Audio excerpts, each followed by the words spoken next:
It's hard to be a woman and live in a world that puts so much emphasis on physical appearance.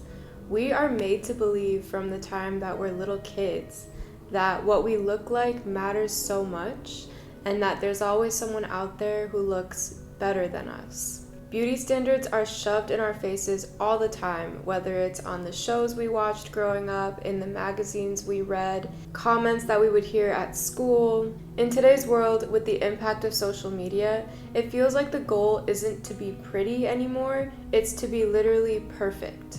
There's constantly new features that everyone wants, and it's not enough for someone to just have a few of the desirable features. It's expected that women should have all of these desirable features in order to be considered attractive. Women used to want to be skinny, which was a problem in and of itself, but now it's transitioned into slim thick. Women are expected to have this body type where they're curvier in certain areas and really skinny in other areas, which is just completely unrealistic for the vast majority of us and only attainable through plastic surgery unless you happen to be born with that type of body.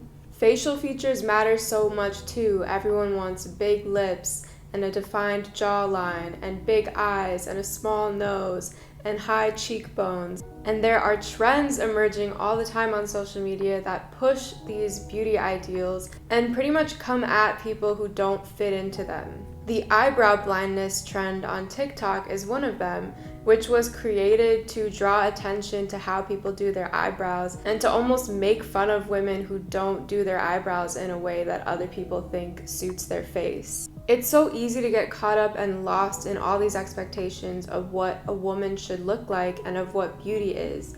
And I think we should slow down sometimes and ask ourselves, when did beauty become perfection, and who is determining what qualifies as beautiful?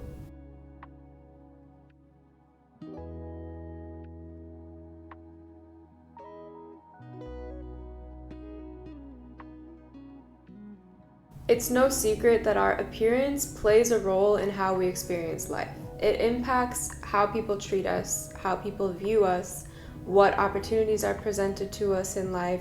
So it is a factor that impacts our experience in this world.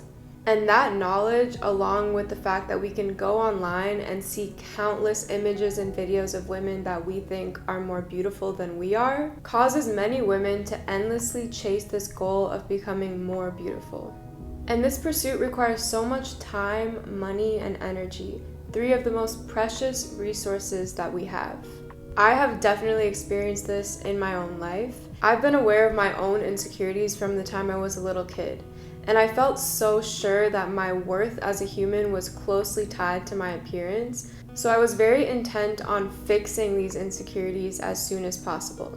I used to have gaps in between all my teeth, and I begged my parents to get me braces for so long, and I was so sure that once I got them and once I got my teeth fixed, I would feel better, but that wasn't the case. Then I noticed a different insecurity of mine that I wanted to change.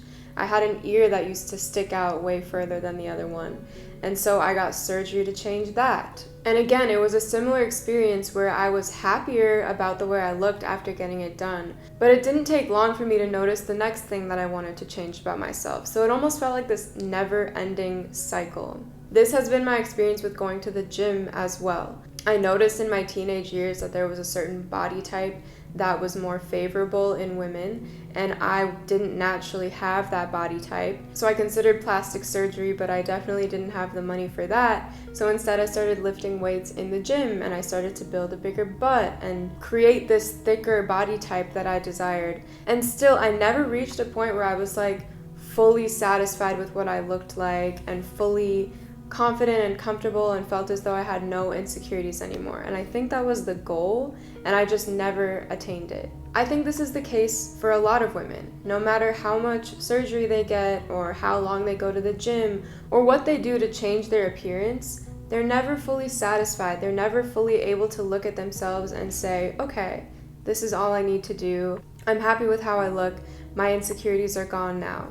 It's almost like we get onto this hamster wheel and we're constantly chasing these goals to enhance our appearance and look better, but it's never ending because every time we achieve one of those goals, we find another thing about ourselves that we want to change, and then another thing, and it just never stops. There's no end in sight. I think that's one of the root problems in this whole obsession that we have with beauty as a society and honestly as a world. There's always going to be someone that we think is more beautiful than us. There's always going to be some new feature that we desire.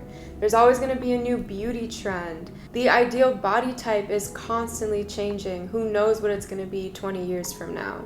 Because of all these things, women are caught in this perpetual cycle of trying to fit into what the notion of beauty is for a given time period. And because it's always changing and because it's so complex and there's constantly new things being added and things being taken away and the concept of beauty is always changing, we're chasing a goal that cannot be reached. Social media has made this issue that already existed so much more intense.